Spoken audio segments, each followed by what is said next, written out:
இரண்டாவதாக தேவனுடைய சித்தம் என்ன என்று வேதம் நமக்கு சொல்லுகிறது. நெகேமியாவின் புஸ்தகம் 2வது அதிகாரம் 7வது வசனம். பின்னும் நான் ராஜாவை பார்த்து, ராஜாவுக்கு சித்தமாயிருந்தால் நான் யூதா தேசத்திற்கு போய் சேரும் மட்டும் நதிக்கு அப்புறத்தில் இருக்கிற தேசாதிபதிகள் என்னை தடுக்காதபடி, எனக்கு தடை வராதபடி வழிவிட்டு அனுப்பும்படிக்கு அவர்களுக்கு கடிதங்களை கொடுங்க ராஜா என்று கேட்டான். வேதம் சொல்கிறது, அவன் கேட்டபடியே கடிதம் கொடுக்கப்பட்டது. ராஜாவுக்கு சித்தமானால் நான் தடை வராதபடி, ராஜாவுக்கு சித்தமானால் நான் போகிற பாதை, என் வாழ்க்கையின் பாதை, என் குடும்பத்தின் பாதை, என் ஊழியத்தின் பாதையில எனக்கு தடை வராதபடிக்கு. அல்லேலூயா. அப்ப தடைகளை நீக்குவது தேவ சித்தம்.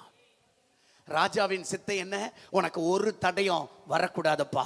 இக்கரையிலும் சரி அக்கறையிலும் சரி உனக்கு எந்த தடையும் வரக்கூடாது.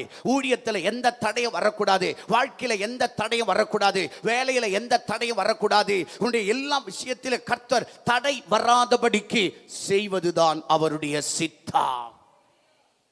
நெகேமியா கேட்கிறார், ராஜாவே, நான் யூதாவுக்கு போக வேண்டும், தடை வரக்கூடாது. என்னை யாரும் தடுக்க கூடாது.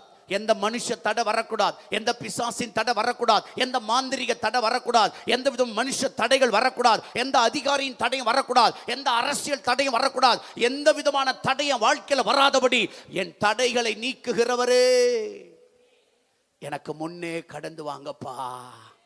ஹல்லேலூயா. மீகாவின் புஸ்தகம் 2ஆம் அதிகாரம் 13ஆம் வசனம் அல்லவா?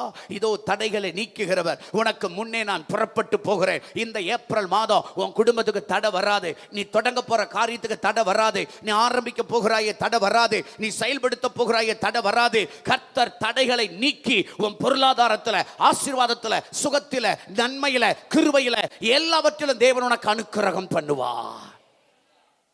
அவருக்கு சித்தமானதை எல்லாம் உன் வாழ்க்கையில கர்த்தர் செய்வார். அல்லேலூயா. என்னை சுதந்திரிக்க செய்வது அவர் சித்தம். இரண்டாவது, என் தடைகளை நீக்குவது அவருடைய சித்தம்.